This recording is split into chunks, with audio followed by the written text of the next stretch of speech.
雖然佢哋嘅智商係好高啦，啲 technique 咧都勁過好多人嘅，但係咧喺事業上咧成日咧都係會輸俾一啲咧技術好麻麻地啦，但係好識做人嘅人。個客人永遠都係會好氣氛係勁尷尬啦，係真係黐住老闆做嘢嗰啲老員工啊，講老闆壞話咯，真係要賴到咁樣先收聲嗰啲人，要勒住自己，唔好講咁多嘢，太 E 啦我。有個人買電鑽，佢唔係真係想要個電鑽啊嘛，要令人哋盡快講 yes。用咗呢個技巧之後，好神奇地發現確實嗰個成交率係有所增長嘅。Hello， 大家歡迎嚟到我哋嘅 channel 啦。我哋呢一個 channel 咧就係兩位老闆要讀書啦。咁我哋呢一個 channel 咧，其實就會用老闆嘅角度啦，同大家去分享唔同嘅書。咁喺呢啲書入面咧，究竟有啲乜嘢地方啟發到我哋啦？究竟點樣去應用翻落我哋生意上面嘅？咁所以咧，其實我哋都會去揀翻一啲管理啊、心理學啊，或者一啲說服人嘅技巧啊、經濟學啊呢一啲相關嘅書去同大家分享嘅。咁如果大家都有興趣嘅話咧，都可以去訂閱我哋嘅 channel 啦。咁我哋今次咧，雖然係我哋第一次去分享書啦，咁我哋咧都邀請咗一個嘉賓咧，同我哋一齊去分享呢一本書嘅。咁佢就係 GoManda 嘅創辦人 Chloe 啦。Hello，Chloe。咁 Chloe 可以簡單介紹一下你係個生意係經營緊咩類型嘅生意啦？咁可以等大家認識下你嘅。咁 GoManda 咧，其實就係一個關係修復嘅品牌啦。咁我哋客群就係焦慮型依戀嘅客群嚟嘅。咁我哋就會透過潛意識嘅溝通啦，去幫助佢哋去了解對方或者前度或者伴侶嘅諗法。咁得到呢啲諗法嘅時候咧，咁客人就會有一張貓紙啦，去知道點樣先係正確同對方嘅相處，同埋正確嘅相處方式咁樣嘅。你呢個服務都幾特別喎。咁我相信大家咧都對於你呢一個服務咧都係一個好新嘅概念啦。可唔可以用多少少時間咧去講多少少啊？咁要講成個嘅運作咧，就要講好耐嘅。咁我好簡單咁樣去講啦。咁就係其實我哋相信咧，所有嘢都係能量嚟嘅。咁所以咧，能量之間嘅溝通咧係冇距離嘅限制啦，亦都冇緯度嘅限制嘅。咁所以我哋只要透過冥想去調整我哋嘅腦波狀態咧，同埋意識狀態、意識層次咧，我哋就已經係可以同唔同嘅能量去溝通啦。咁所以我哋就可以做到調整自己嘅腦波去到潛意識嘅狀態啦，然後就同唔同人嘅潛意識去溝通。咁我哋就會遵從一個不傷害任何人啦，同埋都唔會進行控制嘅一個理念去同對方溝通嘅。我哋都會喺報告入邊都會反映好多對方嘅一啲反駁嘅睇法啦。咁呢一個都係我喺經營呢個生意最大嘅困難，因為要不斷同客人解釋呢啲比較負面嘅睇法，然後要佢哋去即係接受咁樣咯。因為 Chloe 呢一種係比較隔空形式嘅，佢係唔一定係要面對面去幫你改嗰個潛意識，其實佢可以隔空咁樣去改變人哋嘅潛意識，即係可能佢個客人想改變嗰個對方嗰個潛意識，咁佢就會係隔空咁樣改變咯。我覺得呢個 topic 係比較新鮮嘅，如果有機會咧，我哋都可以邀請阿 Chloe 去講翻佢成個行業有啲咩特別事啊，或者一啲嘅介紹都好嘅。如果你哋有興趣，咁你哋可以留言話我哋知咯。好啦，咁我哋大概都了解咗 Chloe 嘅行業啦。咁我哋都去講翻啦。我哋今次咧想同大家一齊咧去分享嘅呢一本書咧，就係人性的弱點。咁呢一本咧，其實可以話係經典之中嘅經典啊，亦都被人譽為過咧係一個人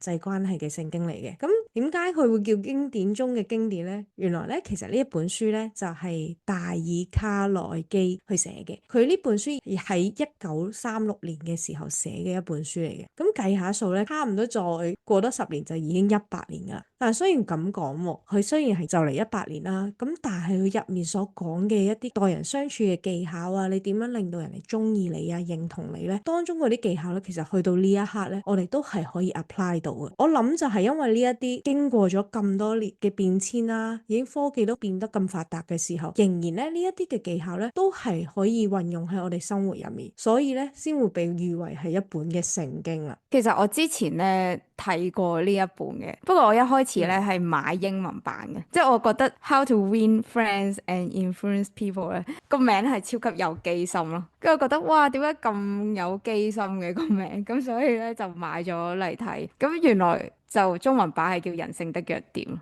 其實咧佢嗰個英文名咧，佢就講得好正面啦。咁但係我覺得佢嘅中文名咧係會更加之叫做有張力啊。佢係去講到人嘅一個弱點，係其實好多時咧佢裡面講到一啲嘅 point 咧，係你就算明知咧，你都未必可以做到。因為都真係弱點咯，因為都真係弱點。係啦，所以亦都係點解佢過咗咁多年咧，我哋去睇翻呢本書咧，佢所講嘅一啲嘅嘢，我哋都係身邊都會圍繞住佢發生，亦都係我哋就算知都好難 apply 到嗰個原因咯。咁 Chloe 你呢本書你都係第一次接觸定係咩㗎？有冇接觸過？我完全係第一次接觸，因為我平時睇嗰啲都係即係顯化或者一啲比較能量學啊，或者係玄學之類嘅書咯。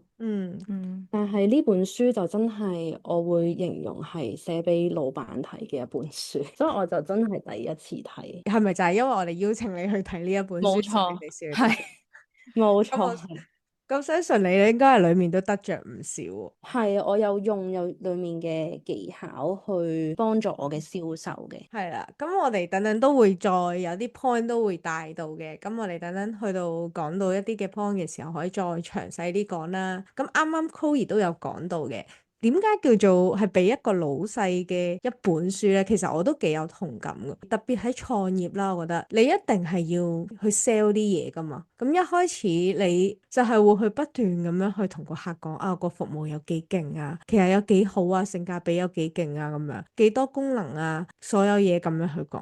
但係會發現咧，其實好多時係好用力去 sell 啲嘢咧，啲客咧最後都係唔買喎，就係會啊，我了解，咁我再考慮下先啦咁樣。咁但係我覺得如果我可以早啲咧去發現呢一本書去睇咧，其實咧唔需要嘥咁多時間去摸索咯，反而我會更加理解點解我當初嗰種咁用力去 sell，係因為我真係冇好好去了解人性，淨係去盲目去將我啲嘢去 sell 出去咯。咁我覺得裡面其實都真係喺銷售方面啦，同人相處方面咧，都真係有唔少嘅啟發喺度。就算依家科技已經咁多 AI 啦，好多工具可以取代好多嘅技術啊，所有嘢。但我唯獨是我覺得咧，嗰種人情味啊，或者令到啲客覺得你明我嗰種感覺咧，呢啲其實都好難用 AI 可以做到咯。都比較偏向我哋教嗰一套咯，即係因為我哋都係想銷售比較人性化啲，就唔好咁商業味濃咯。咁我覺得呢本書完全係可以解決到呢個問題啊。咁所以其實佢裡面咧有啲 point 都係我哋一直去提倡嘅嘢啦，所以亦都好想咧係喺呢一個 channel 開始嘅時候咧，用呢一本書咧去做一個唔錯嘅切入點，係啦，就去介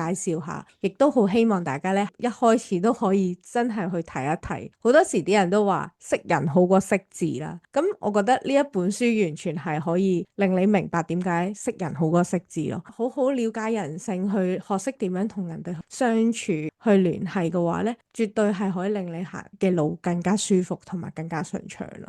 講翻轉頭啦，咁我都講下點解呢個作者咧，佢會去寫呢一本書啦。咁其實咧，作者當年咧去寫呢本書嘅原因都幾有趣嘅。咁喺大概90年前啦，咁其實佢就發現咧，好多工程師啊、會計師啊呢一啲嘅專業人士咧，雖然佢哋嘅智商係好高啦，啲 technique 咧都勁過好多人嘅，但係咧喺事業上咧，成日咧都係會輸俾一啲咧技術好麻麻地啦，但係好識做人嘅人喎。咁所以咧，佢就開始做咗啲研究啦，發現咧一個人嘅財務成功咧，原來咧而家市面上啲書根本冇教到嘅咯。即係你叻唔代表你賺到錢咯。係啦，亦都係因為咁樣咧，佢就去訪問咗好多一啲好勁嘅商業大亨啊、top sales 啊，甚至美國總統呢啲，問翻佢哋究竟有啲乜嘢身上嘅特質，令到啲身邊嘅人咁願意咧去追隨佢哋嘅。所以咧，佢先去集合咗呢一啲嘅經驗，然後去寫翻呢一本本書出嚟咯。咁所以我覺得佢呢一本書咧，其實某程度上都係集結咗好多成功人士嘅一啲嘅心得，一啲嘅佢哋嘅睇法而成嘅一本書嚟嘅。雖然啦，佢講嘅事件表面上面咧係一啲好普通嘅事，但我哋可以透過唔同嘅事情裏面咧，去有唔同嘅啟發，令到我哋更加理解其實做人嘅道理係啲乜嘢咯。咁我哋講完大概即係點解去寫呢本書啦。咁其實咧，佢成本書嘅鋪排咧，我可以話分為4 part 啦。咁第一 part 咧，其實佢就係會去講到咧同人相處嘅技巧啦，究竟有啲乜嘢嘅相處技巧啦。第二 part 咧，點樣可以令到人哋去中意你嘅。第三 part 咧，就會去講到當我哋想贏得人哋嘅認同嘅時候咧，我哋究竟係可以有啲乜嘢方法去做，先可以令到啲人去認同我哋講嘅嘢啦。咁去到最後嗰 part 就係作為一個領袖啦，咁你點樣先可以贏得對方嘅認同，然後去順從你所講嘅嘢去做咧？呢幾 part 咧都係對於一個創業嘅老闆咧係需要去學啦，同埋好好去了解嘅一個部分嚟嘅。呢度裡面雖然佢講咗好多個 point 啦，咁我都好難可以逐個 point 講晒嘅，但係我覺得佢裡面咧有一個位，我覺得都幾有啟發性嘅，有幾點。咁我先講下第一個啦，咁就本書提到嘅第二點啦，點樣令到啲人中意你呢？咁佢其中有一點講到，我哋要成為一個健談嘅人呢，個秘訣其實好簡單嘅。好多時呢，我自己都有個諗法啦，就會覺得啊，健談嘅人一定係要講好多嘢先叫做健談嘅人啊嘛。咁所以呢，有時我會去出現一啲嘅場合嘅時候，要我講嘢，我要逼自己做健談嘅人呢，我就會不停咁樣去諗嘢去講，不停去講自己嘅事去發表啦。咁但係我覺得佢呢一篇內容呢，佢講到一個好特別嘅地方喎，反而唔係我哋要去好努力講好多嘢咯，而係我哋要去做一個呢係好善於聆聽啦，去真心呢去鼓勵人哋講嘢嘅人咯。咁喺呢本書入面啦，佢都有講到一樣嘅，就係話啦，我喺一個紐約嘅出版商嘅晚宴上面啦，佢就見到咧一個好出名嘅植物學家啦。咁作者就話佢以前從來咧都冇同過植物學家咧去講過嘢啦，因此咧佢就覺得咧佢講嘅嘢咧極有吸引力啦。咁當時咧佢就已經係着迷咗嘅，坐喺側邊嘅時候咧，佢都靜靜咁樣去聽佢講嗰啲植物啦，同埋研究啲植物嘅新品點樣做啊，室內花園點樣去鋪排啊咁樣。咁佢成個過程其實基本上咧佢係冇講過任何嘢，只係一個好專心咁樣去聽啦。但係個宴會完咗之後咧，竟然咧個植物學家就話佢係一個好健談嘅人啦，同佢傾得好開心啦。其實佢一句嘢都冇講咯，但係淨係附和佢。佢只係附和同埋好專心聽佢講佢啲植物嘅研究啦。咁其實睇翻成件事都覺得好搞笑。其實有時我哋覺得健談嘅人應該要講好多嘢先叫做健談啊嘛。咁反而你只要做到一個很善於聆聽啦，即係喺聽嘅時候又好專心去聽佢講，然後再做啲適當嘅反應咧。當佢覺得佢嘅內容可以講到出嚟嘅時候咧，佢就會覺得你係真心聽佢講啦，同埋佢覺得你係個人好啱傾咯。咁我覺得呢一個位咧，其實喺我哋做銷售嘅時候咧，都係異曲同工之妙咯。我咪啱啱講嘅，好多時我哋啱啱創業嘅時候會好用力去介紹自己嘅產品啦，我哋呢個產品有幾好啦，佢有幾多嘅功能啦，點樣幫到你啦，講得好天花龍鳳啦。咁但係咧好多時講到呢啲位咧，多數啲人咧都係聽完就算咯。我反而覺得用翻同一個道理啫嘛。其實我哋就係 sell 嘢嘅時候，都唔係一開始唔係應該去主動去 sell 自己嘅產品咯，反而係去聆聽翻對方究竟佢哋想要啲乜嘢咯，佢哋講佢哋嘅睇法係啲乜嘢咯，俾足個空間去講，反而去到最後先去介紹你嘅產品，甚至都唔使點介紹嘅時候，佢就已經同你建立咗信任，之後佢就會好容易去同你成交咯。咁我覺得呢一個位咧都幾啟發性嘅一樣啦。雖然我依家本身都係咁樣做嘅，但係佢令我諗翻起，真係覺得健談嘅人同你真係要講好多嘢咧，其實係冇關係，係啦。佢呢度都有講，即係我睇翻本書啦，你講翻呢個 point 啦。其實我覺得佢講嗰句話，你點樣令到啲人咧避開你咧，喺背後嘲笑你咧，其實咧你係可以好快咁樣做到，就係咁冇耐性聽任何人講嘢，係咁講自己嘅嘢，同埋咧一定要係咁中斷人哋，令到佢講唔晒啲嘢，咁啲人就會避開你啦。咁其實應該都喺銷售嗰度一樣啦，即係你會想好用力咁樣去介紹自己嘅產品，或者點樣樣，人哋提問啲意見，你又唔去聽翻人哋點解即係有呢個問題，你純粹係好表面咁答咗，再去講自己想講嘅嘢，其實去到最後個 sale 就未必會有咯。係啊，我哋就算知有時都會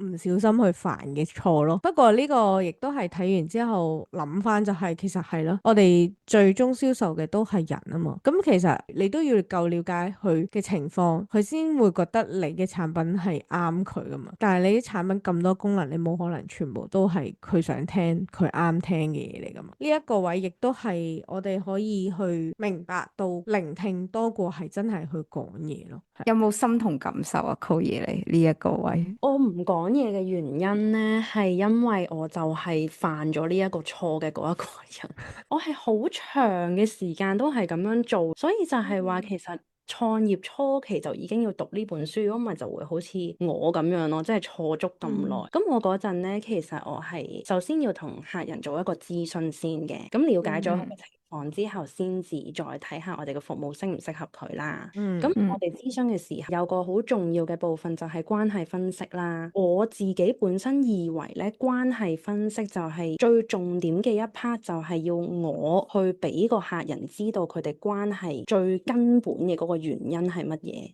乜嘢問題導致關係破裂啊咁樣啦。咁所以個客人只要一講一句嘢咧，我就分析3大段。咁最後咧，嗰個客人永遠都係會好，咁就完㗎啦。咁其實搞到個氣氛，一嚟個氣氛係勁尷尬啦，二嚟個客人冇講太多嘢嘅時候，其實我個分析都係有限嘅。咁所以慢慢咧，我就嘗試唔好講咁多嘢啦。即係我覺得我自己醒目嘅一個位就係我 sense 到呢樣嘢，然後我選擇唔講咁多嘢。咁個客人係確實俾咗更加多嘅 hints 我去分析佢嘅狀況咁樣嘅。咁一嚟分析會比較到位啦，二嚟佢都比較覺得呢一個係一個交流，而唔係好似我真係教緊佢做嘢咁樣咯。你係去到幾時先會發現咗呢一個位？好耐啊，因為我係真係自己 feel 到，我太多嘢講，跟住我選擇唔講咁多嘢。咁我諗我都即係都半年有多咁樣噶啦。哇！你搞咗好耐，你先會知喎。係啊，即係到頭來原來睇本書就搞掂，我搞咗半年咯。證明其實呢一樣都真係人性，即個係個都會人性咯。犯嘅錯。係啊，係啊，應該咁講，我覺得喺 sell 佢嘅時候咧，就唔好講咁多嘢。但係你 sell 完佢，你要教佢嘢，咁你就一定要講嘢噶啦。但係喺 sell 嘅過程，佢未俾錢你嗰陣時候，就唔好講咁多嘢。我係關係分析之後先到介紹服務嘅，已經營造到個氣氛咁樣嘅時候，咁 sell 嗰 part 更加冇嘢講啦，更加唔到位。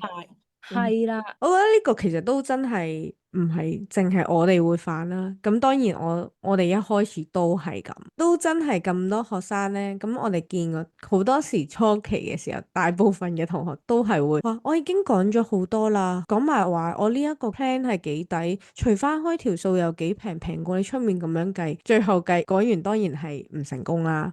咁其實都係同一個道理啫嘛，就係因為你講嘅嘢根本佢唔想聽咯，佢亦都唔覺得你講介紹嘅嘢係關佢事咯。係啊，我想講我嗰陣講埋能量嘅根源，咁佢聽唔聽得明？係我咯，即係咁樣咯。最後有冇成交？冇啦，梗係。即係我覺得喺呢本書最大嘅得着就係，其實就係講到尾，人永遠最中意聽、最中意留意嘅嘢，都係關於自己嘅嘢咯。咁當我哋真係好用力去講一啲佢覺得冇乜關係嘅嘢，當然我哋覺得會有關係啦。咁係我哋嘅角度睇啫嘛。咁但係佢角度佢就覺得冇興趣同埋完全唔關佢事咯。咁所以佢就淨係除咗我，佢都冇進一步嘅嘢可以講到。即係佢好似舉咗個例子話睇張相，即係你第一次睇張相嘅合照，一定係睇咗自己先咯。即係永遠將個 focus 都係擺喺自己度。同埋我記得佢本書裏面咧有個位，佢都有做過個研究嘅，佢研究咗好多個電話錄音啦，發現咧裏面咧出現最多嘅字咧就係我呢一個字啦。人永遠淨係會去 focus 喺自己度咯。我覺得呢個位就係呢一本書嘅個最核心嘅重點咯。咁只不過佢就用翻教我哋點樣去用人哋個角度，企喺佢哋個位度去睇翻件事，去令到佢哋覺得啲嘢係佢哋自己最 care 嘅嘢。我哋係真係有認真聽，亦都 feel 到我哋好關心佢咯。我覺得呢一個 point 比較叫啟發到我啦，因為我其實自己都真係幾 I 嘅。咁但係咧，每次去到一啲嘅場合咧，我成日都會想逼自己 social 啲，咁我就會有嗰種潛意識就覺得social 啲應該要講多啲嘢先得嘅，咁我就會好努力去講自己啲嘢，嗶哩吧啦咁樣講。咁其實啲人都唔係真係好有興趣去聽你講嘢咯，咁就會去啱啱 Chloe 所講嗰種好尷尬嘅狀態啦。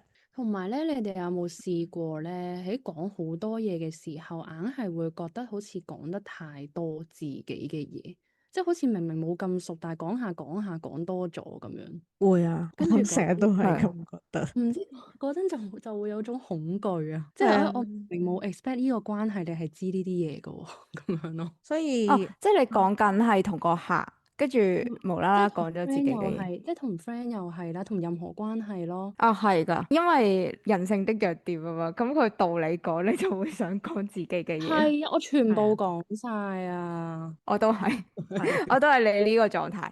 跟住有時講完之後，有啲後悔自己講咗咁多，但係好難避免喎呢樣嘢。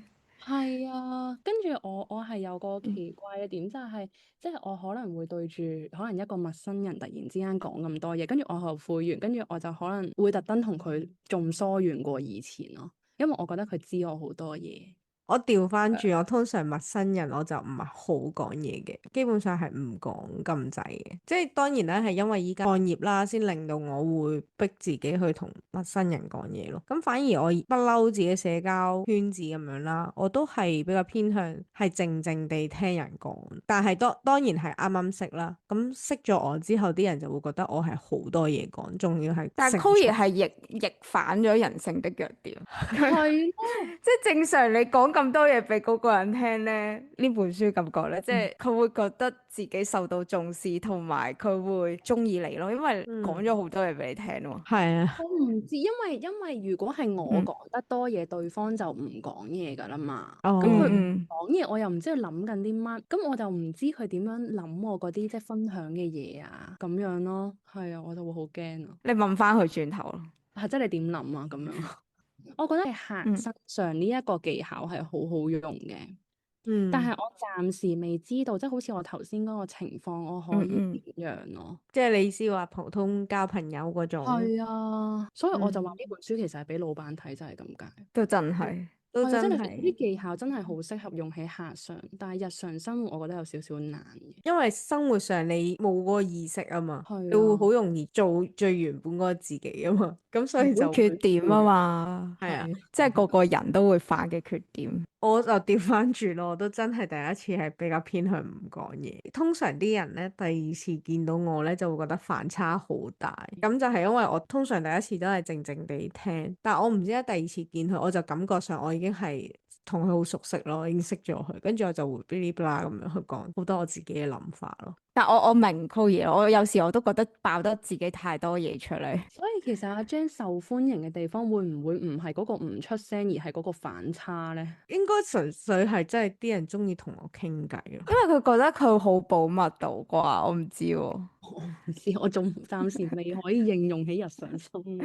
可能因為細個啦，都試過係講嘢出咗事咁樣，咁所以咧我就會發現，其實都真係最好唔一開始未係好熟佢，都係冇亂講嘢啦。唔知會唔會得罪佢，即係我會有呢種咁嘅心態啦。咁所以好多時一啲啱啱新識嘅朋友啊，嗰啲我多數都會係比較偏向聽佢哋講咯。然後咁聽完大概都知哦，佢都係呢種嘅人，即係我會比較知道哦，講啲乜嘢係唔會 hurt 到佢啊，或者佢唔中意嘅。咁所以第二次再見到佢嘅時候咧，我就會講翻多啲嘢咯。所以我覺得某程度上都有少少係因為我覺得你 OK 啊，但係成日爆自己啲秘密嗰個係我係唔知點解會無啦啦爆晒自己啲嘢出嚟。控制唔到㗎。我記得好耐之前，即係啱啱出嚟做嘢嘅時候啦，我連自己嗰啲人工都會爆晒出嚟咯。會㗎，係啊，好會誇㗎。張。我記得我之前做嘢，我仲同一啲即係我啱啱入職啦，我仲同一啲老員工啊，即係真係黐住老闆做嘢嗰啲老員工啊，講老闆壞話咯。哇，大忌咁應該喎。都真係鬼知咩？第一次返工，咁嗰個老闆咪知啊，最後都係知咩？第二日已經俾人鬧啦，唔出聲咯之後。所以其實都係有時要經歷下嘅呢啲。係啊，係即係我諗我同阿明都係，即係真係要賴到咁樣先收聲嗰啲人。要勒住自己，唔好講咁多嘢，太 E 啦我，係咁講自己啲嘢。所以你哋應該會難啲會去做到聆聽個角色。不過有時我自己都會好急於去分享，不過就係睇人。我係分得睇開㗎，即係你工作嘅時候就用到咯。呢本書喺工作嘅時候係可以好好咁樣運用，私底下但係我日常真係要再研究，因為我覺得好攰啊，即係私底下都要。係用呢個模式傾係到。係啊，對我嚟講呢啲係工作嘅模式嚟㗎。可能你仲未入血咯。我覺得就係因為呢啲咧，佢點解叫聖經咪就係因為佢講嗰啲係你明啊，但係你要去做，要刻意去做到呢樣嘢係真係好難。你要長期都要去做一個好善於聆聽嘅人。如果你本身唔係呢種人咧，係真係好難可以做到咯。即係雖然我就揀咗呢個 point 啦，咁但係其實咧，我覺得佢裡面有好多個 point。有啲都係明知你知嘅，你過一排咧都會打回原形，係你會做唔到嗰個位，逼住自己咯，抹住喺個簿嗰度。都難啊。我唔知我覺得其實其實都真係難，因為真係弱點啊嘛，即係每一個人嘅弱點幾乎都中晒㗎。係啊，我自己係啊，多多少少點都中咗啲嘅。都唔係啲㗎啦。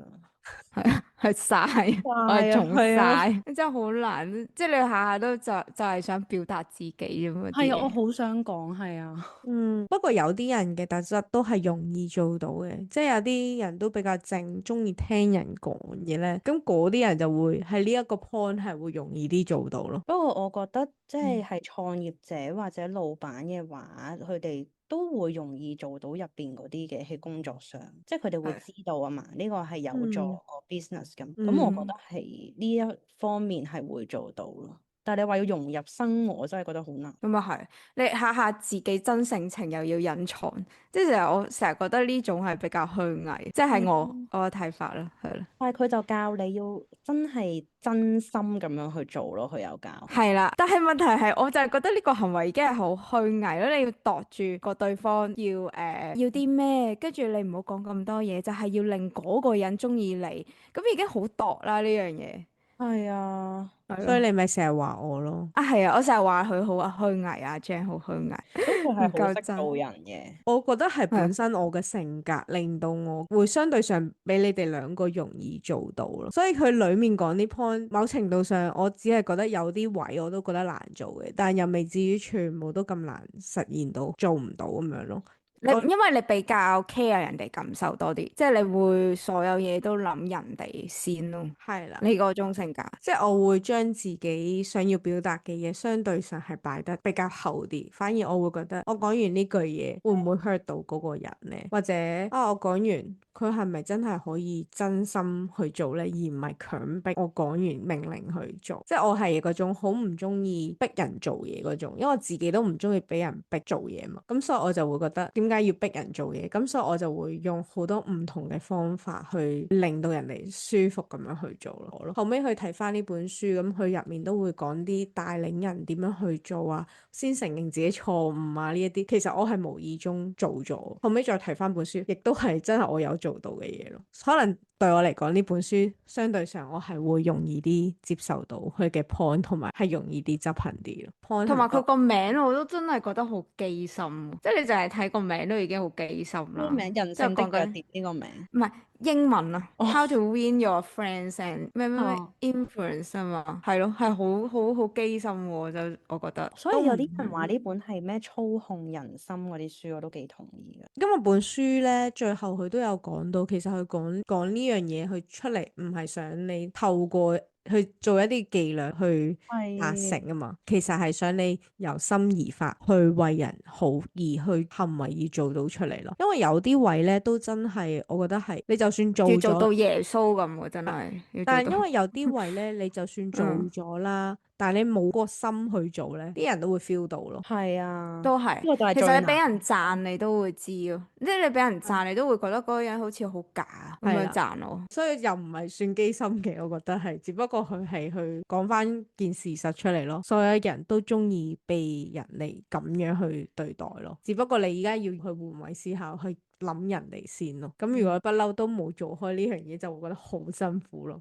咁另外呢一個咧就係點樣引發人哋嘅興趣啊？呢一個我覺得係好啱我哋平時咧去做生意同啲客人咧，佢啱啱開始嗰陣時建立個關係嘅一個唔錯嘅技巧啦。咁呢一個位咧就係其實佢就係想講話咧，深入人心嘅最佳途徑啦。咁其實好多時我哋要去同人哋去傾，令到人哋對我哋講嘅話題有興趣咧，其實就係我哋去揾翻佢最重視嘅嘢去講咯。咁好自然咧，佢就會覺得同你好啱 channel，跟住就會同你去傾咯。呢一篇裏面咧，佢有就講到啦，有個散文家啦，亦都係耶魯大學嘅教授嚟嘅。咁佢就去講翻佢細個個一個經歷啦，就話佢8歲嗰陣時咧，就係喺一個週末啦，就去咗佢姑媽嗰度。咁嗰陣時佢去嗰度度假嘅時候咧，就有個中年嘅人咧去探佢嘅姑媽啦。佢就同佢姑媽咧去噓寒問暖之後啦，就同佢開始咧去傾偈啦。咁傾完一輪之後咧，即係同作者去傾咗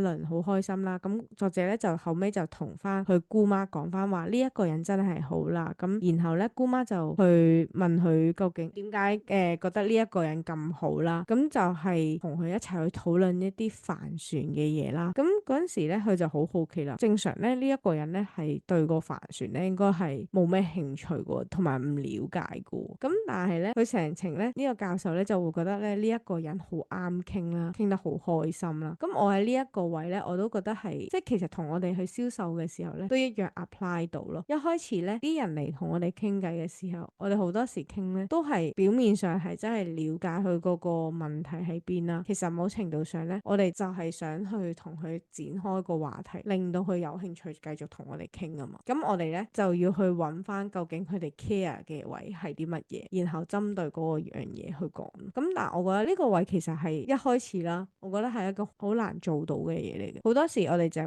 會去人哋問啲乜嘢咧，我哋就係答啲好表面嘅嘢，就唔會話再去深入去回應佢嘅嘢，去實際想講嘅嘢咯。咁我覺得就係去同人哋去建立，令到佢進一步咧同你破冰，去再深入啲傾咧。第一件事其實就係去揾翻究竟佢同你傾有啲咩嘅 topic 佢最有興趣咯。係啦，咁就朝住嗰個 topic 同佢傾到咁上下嘅時候，你就會更加有多啲嘅線索咧，知道佢原來佢係想要啲乜 care 呢樣嘢，唔係應該咁講，即係如果你話喺 sell 方面想用翻呢一樣嘢咧，咁好似我哋去講啦係 IG 行銷啦，咁 IG 行銷有好多樣嘢噶嘛，嗰個人可能一入嚟就帶住一個問題去問我哋啦，咁我就有啲人就會 care 廣告啦，有啲人咧就會覺得啊點解我成日都收到好多 DM 啊，但係一個成交都冇，咁其實我哋點樣去 sell 佢咧，其實都係要根據翻佢唔同嘅情況，然後去 sell 佢咯，而唔係即係諗住一套嘢就全部都用晒咯。咁所以真係圍繞住佢最感興趣嗰一 part 同佢展開講，然之後講到去我哋個服務點樣去適合佢咯。係啊，因為好多時我見啲同學仔啦，甚至我哋自己啦，一開初嘅時候都係啲人一講嗰樣嘢咧，我就會有一種好機械化嘅回覆啦，就寫定個 script 係咯，你呢個問題都好常見啦。咁我哋其實點就會開始講自己嘢。其實表面上好似似回應咗人哋嘅問題，但實際上咧，如果係企翻喺對方嚟講咧，佢唔覺得你係真係同緊佢講嘢，本身都唔係好識你噶嘛，咁你就好難可以透過咧短短嘅文字裡面咧同佢建立到個信任。咁佢就更加冇乜興趣去進一步去了解你啲嘢咯。呢一個位就係去講翻咧，就係我哋去揾翻究竟人哋去有啲乜嘢嘅興趣嘅位咧，係我哋去同人哋去破冰嘅一個最佳嘅方法咯，可以話係。Chloe 嘅話，你有冇試過呢啲情況？我咧其實就比較好彩，因為我嘅行業嘅嗯戶咧就好容易係即係就係傾緊一個比較感興趣嘅嘢嘅，即係因為我係關係修復啊嘛，咁所以係啊，一嚟就已經係講緊自己關係嘅問題啊，咁我就已經係即係揾緊佢嗰個關係嘅根源，問題嘅根源係喺邊度啊？咁所以我又覺得我呢一行原來都係有啲比較幸運嘅方面嘅。唔需要咁用力去發掘佢哋嘅興趣咯，相對上係嘛？係啦，因為本身應該就係有興趣去知道嘅，但係咧，我會覺得呢個技巧又話容易啊，真係唔係容易。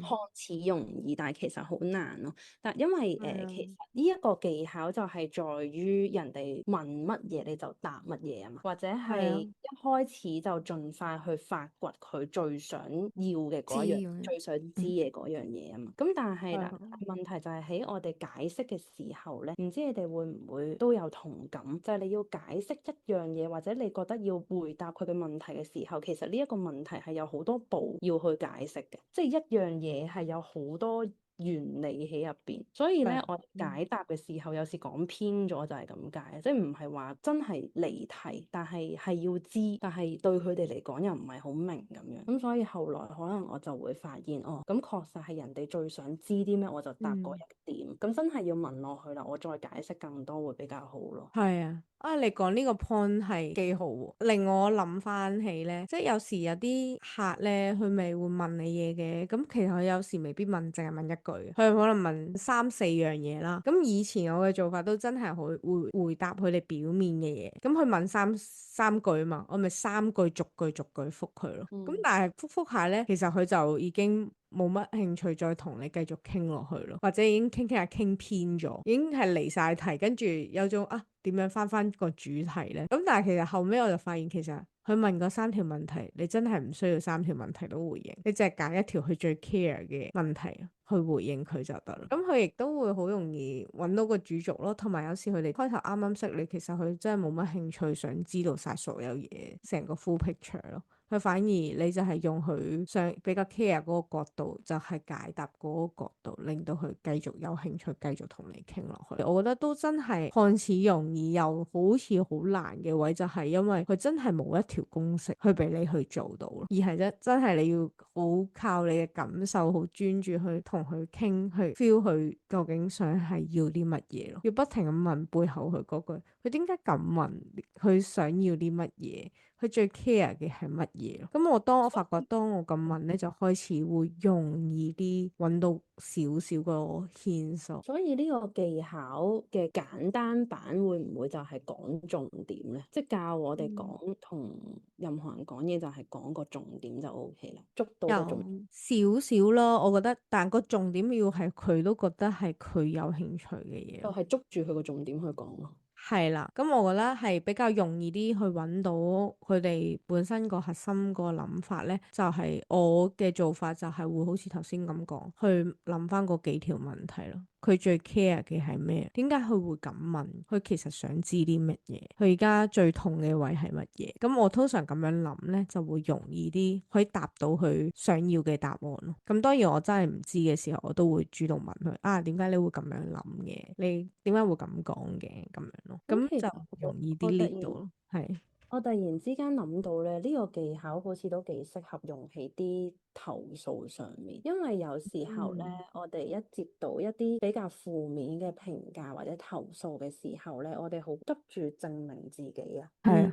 係啦，咁我哋就會講好多唔關事嘅嘢去證明自己，因為我哋嘅角度呢啲係為自己解釋啊嘛，但係個角度我哋並冇解決佢真正投訴嘅嗰個問題咯。所以就係佢哋投訴好多時就係佢其實就係想你聽佢講咯，同埋明佢想要嘅嘢係乜嘢咯。呢一個有冇化解到啊？咁最後有嘅，因為其實我嘅同事咧都比較急住證明自己啊，即係例如因為我哋係焦慮型嘅客戶啊嘛，咁佢哋會講好多好多嘅焦慮啊咁樣，咁或者有時候會誤會咗我哋講嘅嘢啊，咁可能同事咧就會好急住證明我哋嘅原理係點樣啊，我哋係即係真係好想去幫助你啊，我哋其實係點樣運作啊，咁但係就原來係冇答到個客真正想問嘅嗰一個問題啦。係，我就會發現有呢一個情況，咁我都有教佢哋，其實你要揾翻個客真正嗰一個焦慮嘅點，或者佢提出嘅點係乜嘢，然後淨係答佢嗰一個點就得啦。即係其實你答咗就間接性地證明咗自己啦。係啊，我覺得有啲位就係有時可能我哋會想係比較想去講啱同錯，咁其實有時就係要放下呢一啲嘅我哋堅持嘅啱同錯，先聽咗佢講佢要嘅嘢，用佢嗰個角度去解釋咯。咁因為如果就算你講嘅嘢幾啱都好，佢自己都唔會明，即係佢喺佢角度佢覺得係唔關事，佢都唔會認同咯。係啊，冇錯。亦都係呢一個 point，其實就係另一個我哋都會傾到嘅一個 point 咯，就係爭執嗰個。就有一個方法，你係可以贏到嗰個爭執嘅，就係你盡量避免同人哋拗咯。呢個 point 我都覺得幾好。你成日都會想拗贏人哋，但係其實就係唔好同佢爭執，反而去到最後你就係贏嗰個人咯。因為拗嘅話，你永遠係只會令到大家越嚟越堅持自己個 point 係啱嘅咯。咁咪去到一個位就係越鬧越僵咯，跟住大家就唔睬大家咯。嗱，所以佢入面都有個例子咯，佢就話幾年前佢有一個叫Patrick 啦，應該係Patrick 佢參加咗卡內基嗰個講習班啦，咁跟住佢就話佢係並未受過一個好好嘅教育啦，但係咧佢係非常之中意同人哋爭執同埋挑剔咯。咁佢做過司機啦，又做過卡車推銷員啦。由於佢發現咧佢自己業務並唔理想，先參加佢呢一個班。咁佢同佢傾咗兩句，佢就已經知道個問題係咩啦。就係呢一個人咧，成日咧去 sell 嘢嘅時候咧，就會同人哋發生口角，搞到對方係嬲咗。如果有邊一個客人咧覺得佢個卡車有啲咩唔好咧，咁佢就會好嬲咁樣要去爭執，話俾佢聽，我呢一個卡車係最好嘅咁樣樣，令到嗰個人咧係啞口無言。雖然佢贏咗嗰場交，咁但係咧佢最後係一樣嘢都買唔到。佢想講翻呢件事就係，其實如果你真係想 sell 人，你唔應該去爭執，亦都唔應該去證明自己係啱咯。呢個令我諗翻起嗰陣時，我其實都試過，就係啲人會嚟了解我哋嘅 IG 銷售系統啊呢一啲噶嘛。咁但係咧佢會嚟嘅時候都會想話係想多啲 followers 啊咁樣。咁但係我哋之前都出過啲 post 就會話點解我哋唔會追多 followers 咧？就同 sales 冇關噶嘛。咁佢都仲係堅持講呢樣嘢咧，我就好想去拗翻嘢係啦，就好想去 prove 翻呢一樣係冇用嘅咁樣。跟住就會同佢堅持去同佢拗呢個 point，跟住最後仲再 send 個 post 俾佢睇啦。咁最後佢就話好啊，唔該晒，咁我了解下先，就完咗啦。一拍兩散。係啦，咁亦都係我覺得就係呢啲位咧，有時就係自己會特別係依家自己做緊嗰個行業咧，會有啲自己會即係有堅持嘅立場啦。咁有時啲人嚟問嘅時候咧，發現我個立場即係佢講嘅 point 根本都唔係我嗰個 point 嚟嘅，就覺得唔啱，就會好想同佢拗咯。咁後尾就會發現咗，其實呢一個即係純粹係贏咗嗰下，即係嗰下好爽咯，拗贏咗嗰下。但係最後係完全係對你嘅銷售係冇乜關係咯。所以佢喺呢一度咪就講話，天底下只有一種可以贏到爭論咧，就係盡量避免爭論，要好似避毒蛇咁樣，或者避地震咁樣避開佢，都真係幾啱。佢講呢一個 point。Chloe，你會唔會有時都會忍唔住同個客去拗呢樣嘢？我以前係日日都做緊呢樣嘢㗎。因為其實有冇成功過？我有冇拗贏咗跟住成功咗？即唔可以話係拗贏，因為我清楚我做緊嘅嘢係有根據嘅，即亦都係有一個原理喺入邊。咁我會覺得即係你話即係如果即係因為你知道呢一個行業㗎啦，即係可能個風評唔係幾好嘅時候，咁一定會有人話哦你呃人啊咁樣。即係如果我講原理嗰啲，咁一定係話拗就拗得贏嘅。咁但係就即係最後通常都會係即係冇出咗啖氣又冇 sales 咁樣咯，啖氣都冇出到咯。係啊，因為佢會覺得你噏啫，我都係佢都會堅持佢唔信你呢樣嘢咯。係啦，咁其實咧，我睇嘅呢一本書啦，可能係嗰個出版社唔同，我會發現原來嗰啲翻譯係好唔同，但係我覺得應該我哋係同一章節嚟嘅。咁我睇嘅嗰個章節咧，其實就係我哋頭先所討論緊嘅嘢啦。咁佢就有話，只要我哋做心入邊相信係正確嘅事就得㗎啦，因為就算做咗會俾人講閒言閒語，唔做都一樣。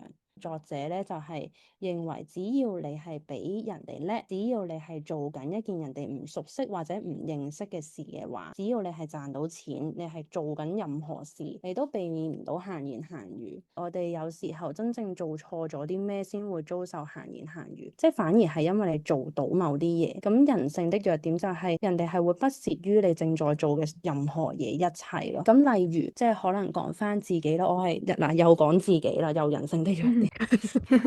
我係咁我個品牌係做潛意識溝通啦，咁就幫助客人係做關係修復同埋促進佢嘅個人成長，喺愛情入邊揾翻底氣咁樣啦。咁呢啲係好抽象嘅概念，或者係真係好內在嘅領域嚟噶嘛。咁所以其實由入行嘅一開始，我就好清楚，我係行上咗一個被標籤為呃人嘅行業，即係我係行上咗呢條路。咁但係其實我又係一個好中意挑戰嘅人，咁我就信咁你哋話呃人啫，咁我解釋得到，我夠透明夠科學咪得咯。我係只要將你哋覺得好圓嘅嘢，好具體化咁樣講，我係點樣做嘅，好系統化咁樣展現俾你睇咪得咯。咁你哋一定係會理解同埋支持我。咁但係其實係極度天真啦，依家諗翻起，因為咧我係陷入咗一個自己即係自我證明嘅循環。對於每一個質疑啊，每一個批評咧，我都係打千字文去覆嘅。每一個負評我都好想用一套理論去拗贏。咁我自己以為我咁樣做係為咗教育呢一個市場或者教育人啦。咁但係其實我都明白自己真正想做到嘅係，即係開始有人認同我，唔好再批評我咁樣。咁但係即係事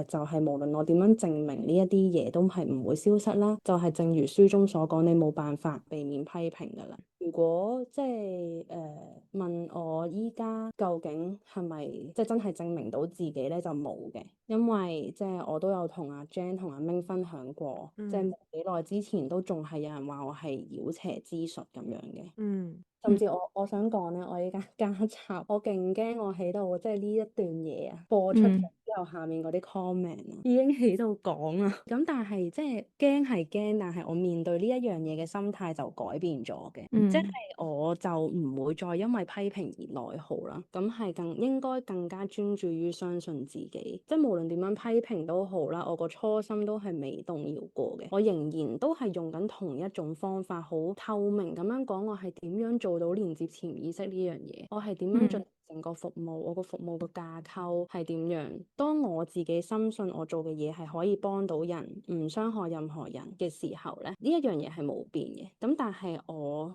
所解釋嘅動機就唔同咗啦，即係我依家亦係會解釋啦，所謂嘅解釋。但係我唔係真係為咗獲得認同而解釋啦，而係我會發現一樣好得意嘅嘢，就係原來我本身係好中意將一啲好抽象嘅概念，好具體咁樣去解釋出嚟嘅。呢一個係我本身我個人嘅特色，亦都係成為咗我品牌嘅特色。咁原來我本身個人就係咁，而唔係我為咗取悅嗰啲質疑者，所以係咁樣。咁所以都係多得呢一啲嘅批評啦，咁就成為咗我最真實嘅市場調查啦。咁令到我知道，哦，原來我嘅受眾係唔明白呢啲嘢，有邊啲嘅誤解，咁我就可以更加優化我嘅內容咯。你呢個位其實幾時開始會發現要咁樣去做，去 shift 你呢一個 mindset 咧？其實當無論證明幾多次都仍然係有聲音嘅時候，就知道即係證明係冇用嘅咁樣。咁更加多嘅係要相信自己咯。其實都真係，我覺得你呢一個係比較新啫。我覺得呢樣嘢，即係你呢一個服務比較少啲人認識，同埋佢哋覺得難啲接受啫。因為畢竟我承認呢一樣嘢係好抽象同埋好虛無縹緲。既然我係覺得有用的話，咁我就會用我嘅方法去表達我係點樣做，我係會點樣俾到效果你咁樣。哇，都真係要開多一個 podcast 去介紹下你呢個服務，都應該好多人想知。哇，咁我要好強大嘅心臟去迎接所有嘅聲音。我覺得都係俾多一個角度俾人知呢樣嘢咯，即係我啦，我會想知嗰個原理，都幾想知，因為覺得好神奇咯。即係某一啲人都會覺得係想聽多啲咯，係咯。係知多樣嘢啫。係啦，咁我覺得唔需要拗呢樣嘢咯。係，我成日都覺得知多樣嘢啫，唔使鬧。你講起呢樣，即係其實我覺得係好多人創業嘅時候咧，都會好易迷失啊。因為創業你一定係好多波折嘅，我覺得你即係不停咁樣去訓練你自己個內心咯。我覺得係有啲同學仔啦，都會係做生意嘅時候，啱啱開始咁，一定係好迷失，又未有好具體嘅方向啦。就係因為一兩次嘅失敗，就發覺啊，其實係我唔啱啊，即係佢嗰種焦慮去自我否定自己做嘅價值去推導翻咯。咁但係我覺得係啱啱你講嗰種，就係有一個 point，我覺得係好有感受嘅，就係去知道自己依家係做緊乜嘢就得咯，知道自己個價值咯。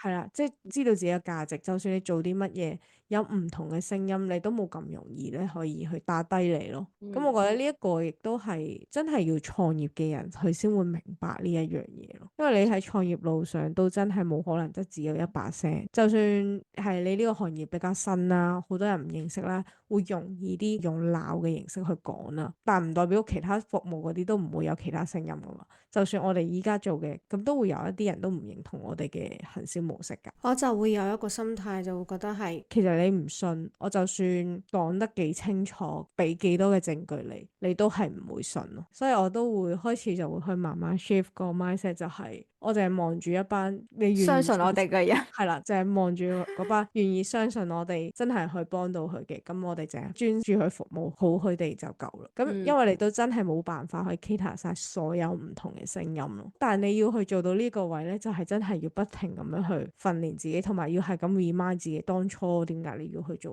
呢樣嘢，你為嘅係乜嘢咯。所以我好記得咧，有一次我揾你哋咧，我係話我覺得好辛苦啊，即係創業好辛苦啊，做老細好辛苦啊，即係咯，就係好辛苦啊，我諗唔到其他形容詞，就係好辛苦。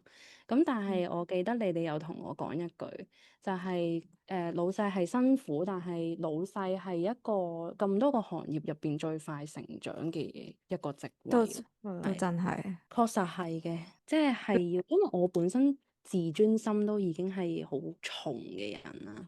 咁所以面對所有嘅困難，尤其是批評嘅時候，係更加覺得受打擊啊。所以但係越嚟越多咧，基本上係成為咗一個日常嘅時候咧，咁我就會好似已經係睇化咗啦，習慣咗啦，可以話。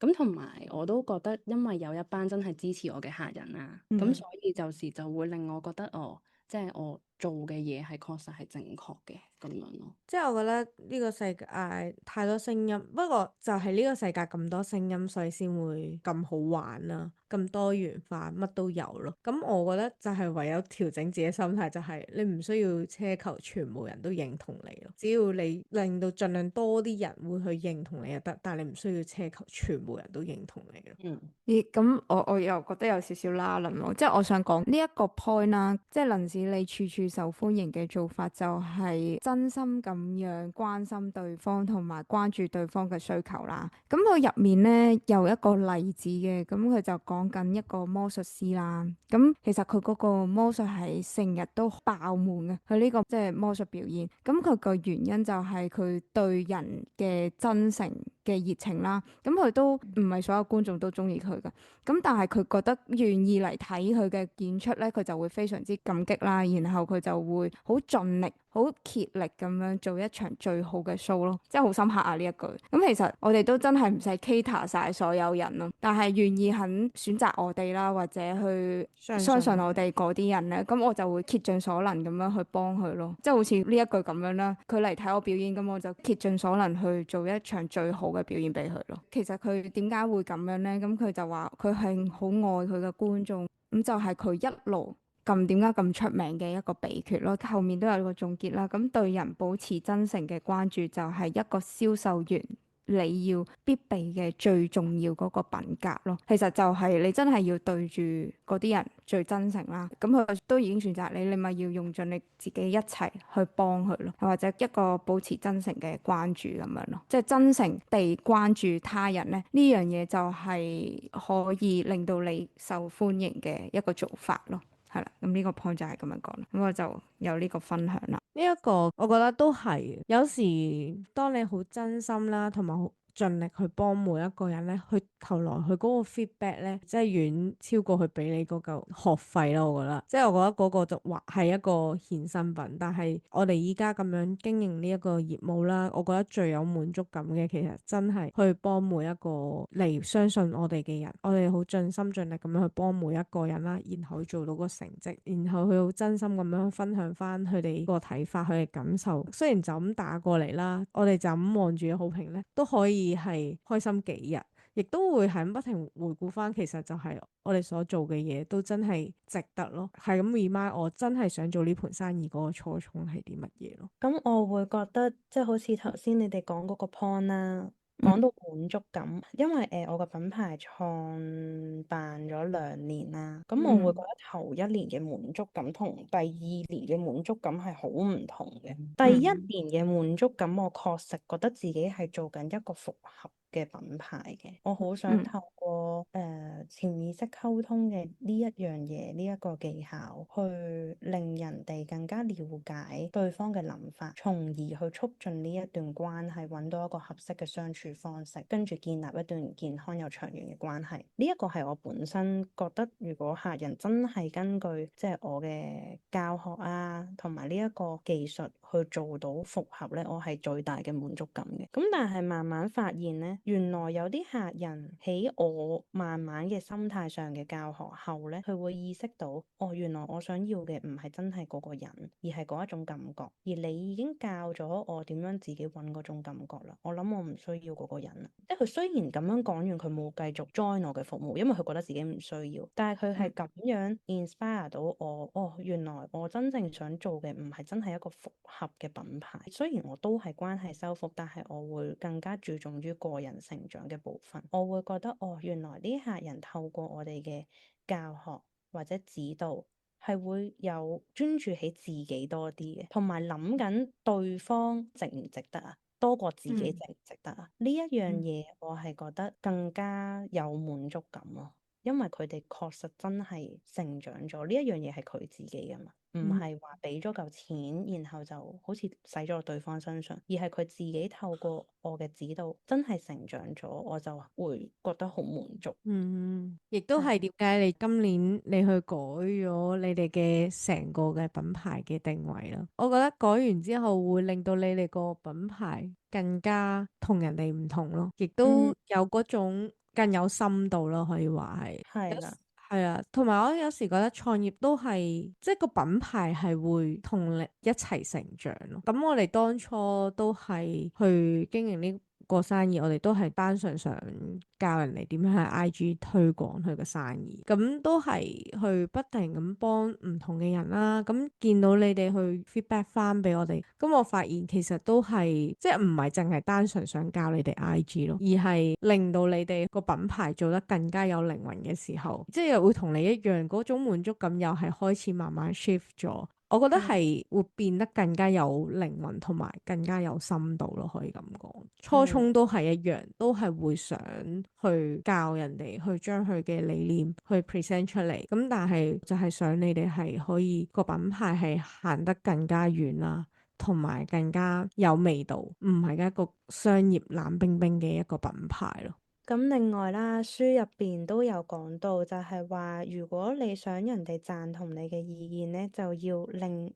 人哋盡快講 yes 嘅，即係是。咁即係話咧，其實我哋想客人啦，想我哋嘅同事啦，去認同我哋講嘅嘢咧，我哋第一二三句説話咧，盡量要佢先同意咗我哋先，接下嚟先係進入真正嘅討論，咁樣咧，對方就會比較容易同意我哋接下嚟討論嘅話題啦。咁呢本書入邊都有講到啦，當一個人喺討論嘅開頭就已經講咗 no 嘅時候咧，原來佢嘅人格尊嚴咧係會幫佢堅守到底，直至討論結束為止。所以每一個人討論任何事嘅時候咧，開頭令佢唔反對我哋咧係最好嘅。咁其實我係有將呢一個技巧咧運用喺我嘅銷售入邊嘅。咁講咗提及過好多次嘅就係我嘅客人係焦慮型依戀嘅客人啦。咁其實就係一個比較負面思想嘅人。其實要由呢一班人一開頭就認同我哋講嘅嘢係非常困難嘅，所以我開頭會覺得呢個技巧係好難用，就係因為我服務嘅第一個部分係諮詢啦。咁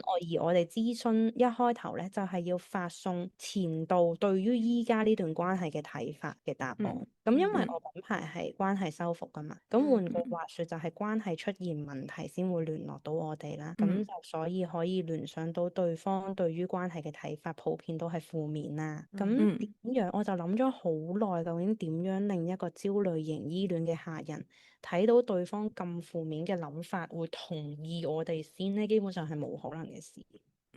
咁所以咧我就由根本性去改變啦，就我直接改咗嗰個諮詢嘅流程，由從一開頭直接俾對方嘅睇法客人咧，咁就變咗先共情咗佢哋對呢段關係嘅付出先，然後同佢哋講，其實我哋正正就係要對方表達出呢一啲嘅關係嘅抗拒，咁然後我哋先至可以捉到依家要解決嘅核心問題，咁所以就會預先打定個預防針，就係咁陣間見到對方嘅負面回應咧，其實反而係可以更加幫助到我哋有方向去幫你嘅咁樣。咁我會發現咁樣講嘅話咧，首先客人就唔會對於對方負面嘅回應有咁大焦慮先啦。再者，其實我哋都成功做到令到客人喺諮詢開頭就已經同意咗我哋先。咁我都會好神奇地發現，確實嗰個成交率係有所增長嘅。用咗呢個技巧之後，同埋除咗諮詢，即係你逼住嗰個人講是，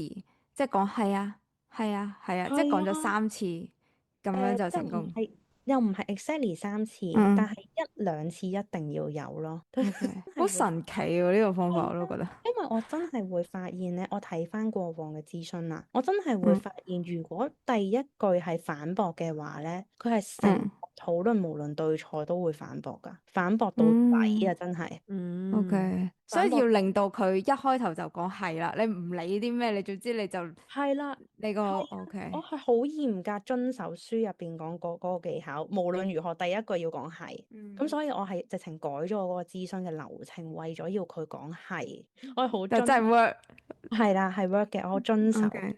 咁同埋咧，呢個技巧咧，除咗諮詢之外，我都應用喺售後服務入邊嘅。咁因為有同事同我講，就係原來我哋喺教導客人一啲調整心態嘅方法，或者做一啲釋放情緒嘅練習嘅時候咧，係冇人理我哋嘅。原來咁原因就係因為佢哋唔認同我哋講嘅嘢，亦都唔覺得呢啲建議對自己嚟講有用。咁當然啦，咁收到呢一個 feedback 之後，我第一時間係睇我哋嘅教學同埋嗰個練習係咪正確啦，咁就排除咗一啲有關專業嘅因素之後，咁就開始揾真正唔同意我哋嘅原因啦。咁就發現咧，原來通常討論嘅開始就確實已經反駁緊我哋啦，第一句就 no 咗啦。咁但係咁之後就逼佢講 yes 都冇用啦，係嘛？係啦，因為好搞笑嘅咧，就係佢哋反駁緊嘅係我第一句講嘅嘢啫喎，但係佢哋之後無論講咩都係全部反駁㗎。呢個係真嘅，係習慣性反駁，所以我就真正開始同意佢呢本書講嘅嘢係真嘅。你要習慣性俾佢講 yes 咯。係啦，冇錯。所以原來真係當一個人一開頭就反駁你，佢係抗衡到底係真。咁所以我都係用同一個技巧咯，就係共情咗佢哋先，然後等佢哋意識到我係明白佢嘅痛處喺邊度。咁因為我一開頭個思考嗰個方式就係我要說服佢啊嘛。咁但係原來說服佢係冇用㗎，係要令佢哋意識到我理解佢，咁佢先開始同意咯。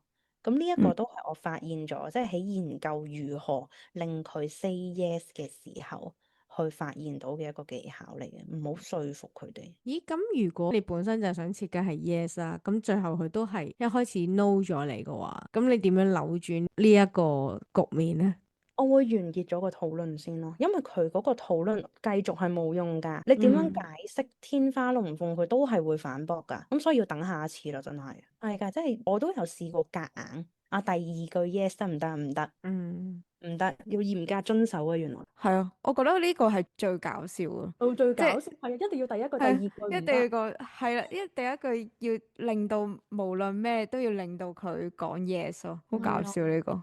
即係好似佢有個例子都係咁講啦，一嚟到佢就知道佢惡近㗎啦，因為一開始嗰個人已經係一個根本就係想拒絕回答嘅一個狀態，係唔想你傾落去嘅狀態，一個 reject 嘅狀態。跟住佢就同佢傾啦，傾，令到佢答咗 yes 之後就慢慢 yes 晒啦。咁去到最後仲要做咗長期客戶咯。但係佢呢個技巧就係你總之無論佢係 reject 嘅狀態，但係你都要令到佢第一句講 yes 咯。所以佢個 yes 嘅計算係你講完之後要 yes。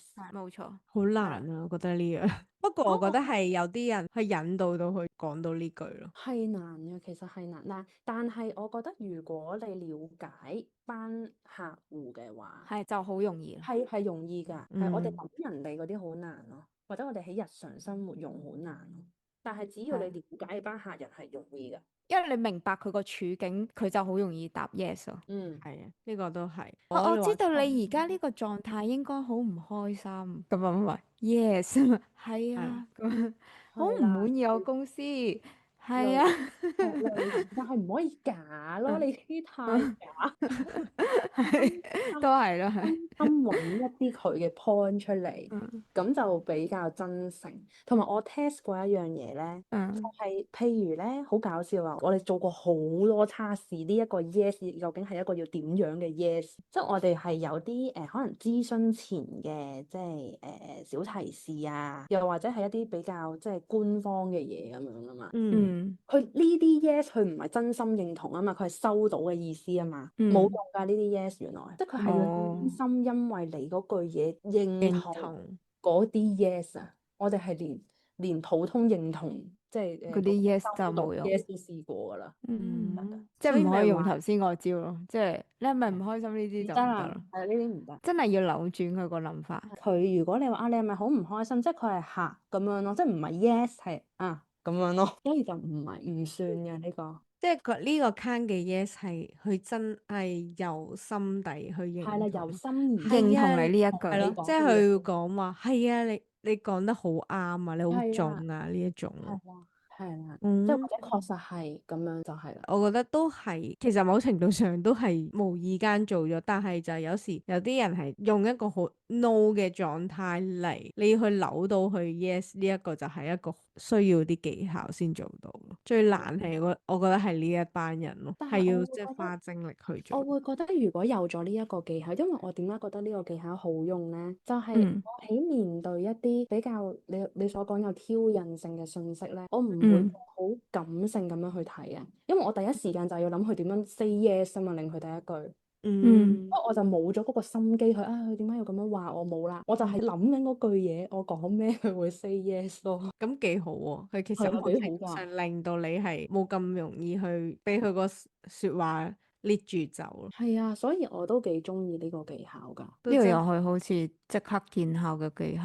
呢個我覺得係最快可以試到咯。又係表面睇落去容易令 yes，但係你真係要去由心而發嗰種 yes，都係真係要有啲研究咯。你要夠了解佢哋個諗法咯。係嘅，但係我覺得你試咗幾次會捉到條路㗎。幾好呢？你知第一句要講咩啊？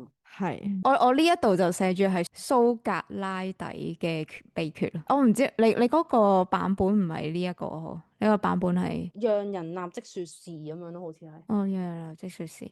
我呢個就係蘇格拉底嘅秘訣。咁因為如果你哋去買即係買個 version，你哋可以自己再睇下，因為原來係幾個 version 嘅，係啦，係即係呢個人性的弱點。另外咧，我都會仲有個技巧想分享嘅，我覺得呢一樣嘢都幾幫助到去成交嘅，喺成交嘅最後一步嗰度可以做咯。咁就係書入邊有提及到啦，如果你想人哋贊同你嘅意見的話，咁就要令人哋以為嗰個意見係佢嘅 idea 嚟。作者就好舉出一個好經典嘅例子啦，有個設計師將自己嘅設計草圖咧夾硬塞俾客人，就希望有人可以欣賞佢嘅設計，咁但係就成日拒絕佢啦。咁後來咧佢就拎住一張未完成嘅草圖去問客人，就係話你覺得我要點樣設計先可以符合到你嘅需求？咁呢個客人咧就開始願意將自己嘅睇法同意見表達俾佢聽啦。咁然後個設計師就根據個客人嘅意見去完善優化。咁最後個客人咧就覺得呢一個設計正正就係我嘅 idea，嗰個設計師嘅事業就咁樣做起咗。咁所以其實我自己總結一下佢嘅概念啦，就係佢會覺得冇人會唔對自己嘅 idea 或者創作埋單嘅。但係咁某程度上佢咪會覺得係我做啫嘛，又唔係你做咁樣。嗱，我會覺得係咁樣嘅，即係可能客人講完佢想點之後，咁我哋拎佢個框，然後進行優化完善咁樣，咁其實都係佢想要嘅嘢，係啦，即係俾佢參與途中係咪？即係呢一個係。我諗佢嘅意思就係你出到嚟嘅嘢，如果客人有份參與，咁呢啲嘢係佢諗出嚟，佢想要噶嘛，佢就冇唔買嘅理由咯。咁所以當我讀到呢度嘅時候，其實我反而諗到一個幾得意嘅現象，就係你哋陣間可以聽下，你哋有冇遇過？咁就係我會每一日都同客人商量佢啲項目點樣去安排啊，咁樣啦。咁當我好努力介紹原本準備好嘅方案一、方案二嘅時候咧，咁佢哋就提出方案三啦，自己創作嘅方案三，咁就希望我可以配合佢哋嘅 idea 去做啦。咁所以你哋有冇試過面臨一種情況，就係俾客人揀 A、B， 跟住去揀 C？好似都有，即係會話又冇去到 A、B 或者 C 咯，即係會問佢我個意見就係咁樣嘅，你個銷售流程應該係咁樣嘅，咁你覺得 O 唔 OK 啊？你做唔做到？跟住佢話其實我唔係好想 DM 啊，DM 呢度覺得好攰啊咁樣，咁我哋就會 suggest 去用另外一個方式，可能整個網站咁樣咯，係啦，即係都會根據翻佢想唔想，因為我哋提倡嗰個係輕鬆，要符合翻自己又輕鬆嘅銷售方式噶嘛，算唔算係無意中做咗啊？我就唔知啦。我覺得算嘅，但係如果即係由一開頭就同佢哋商量，比起俾佢哋揀會好啲咯。OK，咁你係俾佢選擇嘅？我係同佢哋一齊設計咯。但係你呢個係已經入咗嚟，已經係你個 client 嘅時候個合作。唔係㗎，我覺得一嚟係續約嘅時候可以做啦，二嚟就係諮詢，即係無論新客定舊客都可以做到嘅。即係例如啦，因為我會覺得呢一個問題唔係在於我原本個方案唔好，而係我哋嗰個姿態嘅問題啊。即係因為客人感受到嘅就係我依家教你點樣做，咁但係人嘅弱點就係希望自己擁有主導權啊嘛。咁有個客人係焦慮型依戀啦，咁所以佢哋會對嗰個掌控欲更加有需求嘅。咁所以咧，我就唔再 sell 自己嗰啲方案，而係我會引導佢同我創造一個屬於佢嘅方案出嚟咯。例如我就話，我可能針對你關係嘅情況，你最關心係邊度分啊？咁不如我哋集中處理，然後即係商量成個過程點樣去進行，點樣去解決啦咁樣。咁其實成個過程或者呢啲問題就係引導緊個客人講佢哋嘅方案三啊嘛。咁我就會話，咁我不如根據你嘅諗法、你嘅框架去幫你專業化、幫你優化同埋變得成件事係 work 嘅咁樣啦，咁樣。咁所以好似俾晒個主導權佢。但係實際啲關鍵嘅步驟啊，要遵守嘅道德啊理念，其實都係喺我手上，我去掌控咁。我只係將個框交咗俾佢哋，但係即係等成個方案望落好似係佢自己嘅 idea。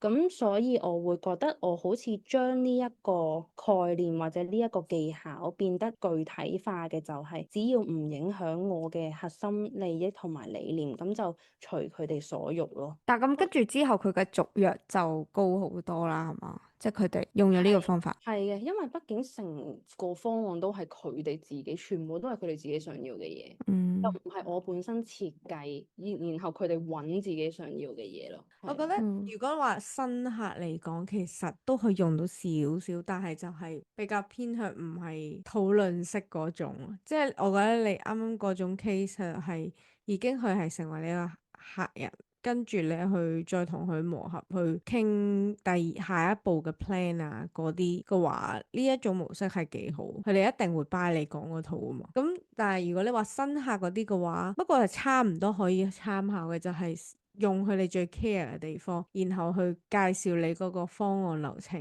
嗰啲 part 點樣去解決到你嗰個問題咯，即係用佢最 care 嘅角度去介紹你嘅服務咯。我會睇下本身，即係我覺得呢個好視乎行業同埋本身服務嘅設計啊。即係係啊，如果我嘅服務係比較個人化，唔係嗯真係 set 死咗係咁，我覺得可以用呢一種技巧嘅。係啦係啦。但係如果本身已經係就係嗰樣嘢冇得變嘅，就真係比較難咯。所以如果我覺得係冇得變嗰種咧，就係調翻轉講咯，就係用翻去前面傾偈去 care 嘅角度講你呢一 part 係點樣可以幫到佢咯。嗯，即係個主導權冇咁強咯，冇擺喺佢嗰度咁重咯。咁因不過為你嗰邊就服務即係比較客製化啲，好個人，好 tailor-made，所以你就可以將個主導權擺喺佢嗰邊多啲咯。係咯，我覺得服務性行業應該係適用嘅呢個技巧。不過有啲服務都會有嗰個限制，即係佢本身都有啲嘢 set 死咗，相對上個即係佢彈性都比 product 我覺得係高嘅，咁但係都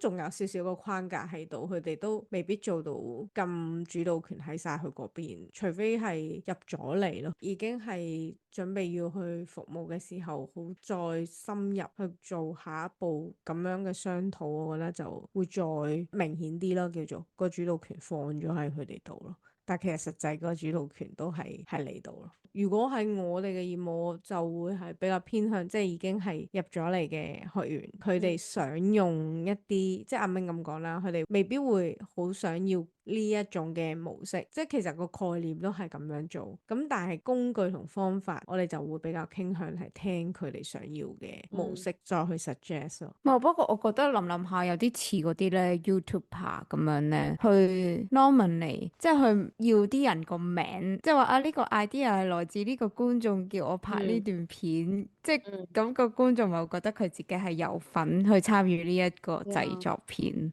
係啊，最後一個分享就係其中一段咧，就係講話你點樣去揾一個成功嘅秘訣咧，就係你要充分咁樣把握對方，即係你點樣說服人啊，或者令到啲人去認同你咧，嗰個成功嘅秘訣咧，就係你一定要知道嗰個對方嗰個觀點啦，同埋你要站喺自己嘅角度同埋人哋嘅角度去睇嗰個問題，咁你先會成功嘅。咁佢一開頭咧，佢就會有一個例子啦，就係講緊你釣魚啦，你想有條魚啦，你攞嘅魚餌咧，你唔會攞你自己中意食嗰啲咩蛋糕啊或者 cream 去做魚餌噶嘛，咁你一定係要攞啲魚中意食啲咩嗰啲魚餌去釣嗰條魚噶嘛，咁所以簡單啲嚟講就係話，大家就唔好成日咧覺得你自己嘅需要就係人哋嘅需要咯，係其實可能每一個人嘅需要咧係同你完全唔同咯，我哋係要有意識咁樣去知道去問或者去發掘咗嗰個人嘅需求係啲咩，咁我哋就會容易啲去影響到佢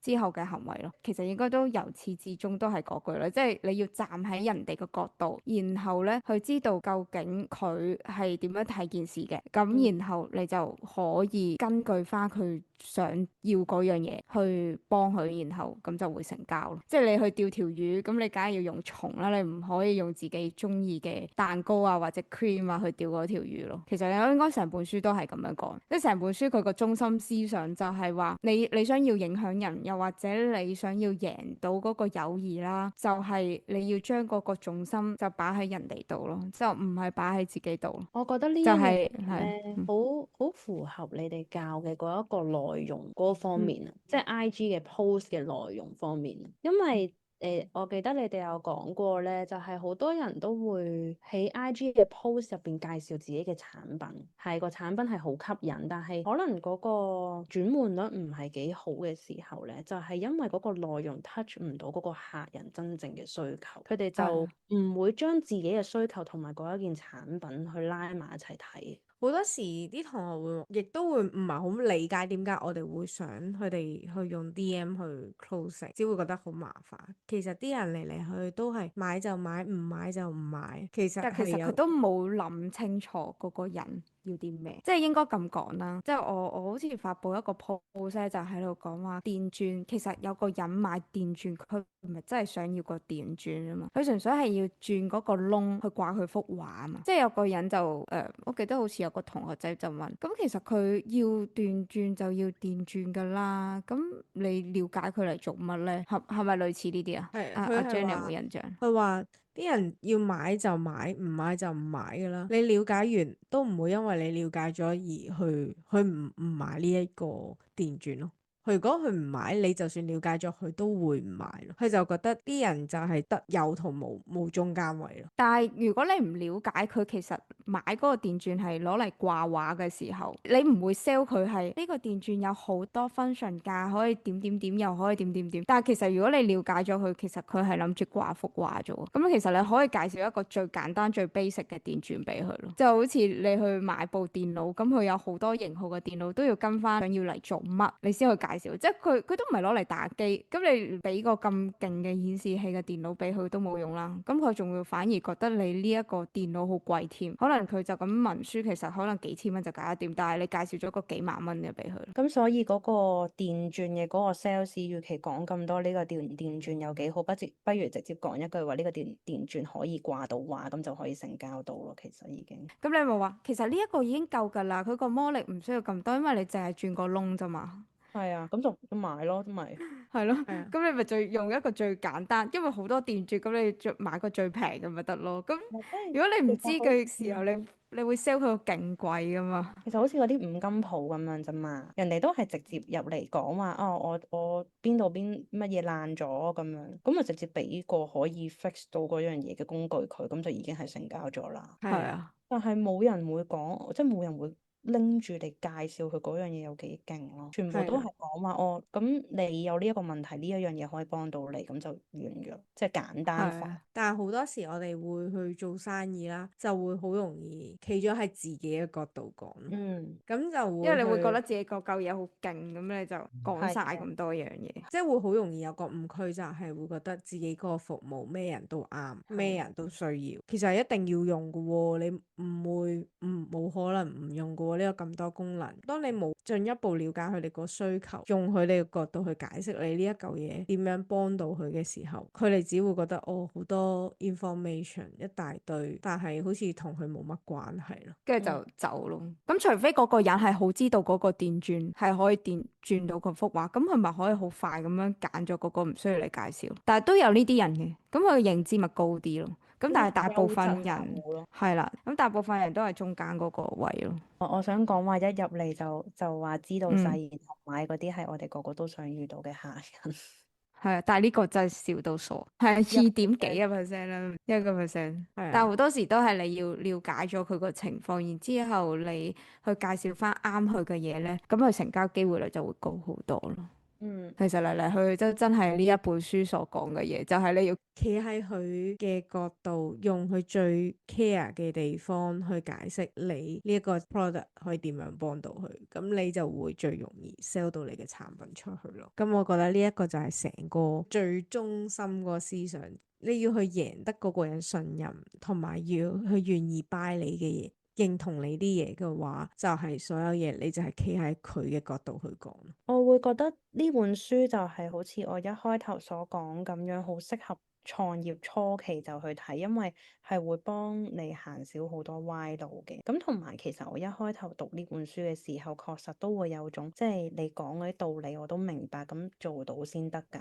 咁正如你哋所講，其實有呢一種感受係好正常，因為呢啲咪就係人性嘅弱點咯。咁所以難係一定㗎啦。咁所以我哋就係睇呢一本書，然後係要諗喺生意度點樣運用到呢一啲技巧去為自己創造價值咯。我會覺得呢一本書對我嘅幫助就係呢本書將人呢一個最為複雜嘅變數啦，變成一種我可以理解到、引導到嘅對象。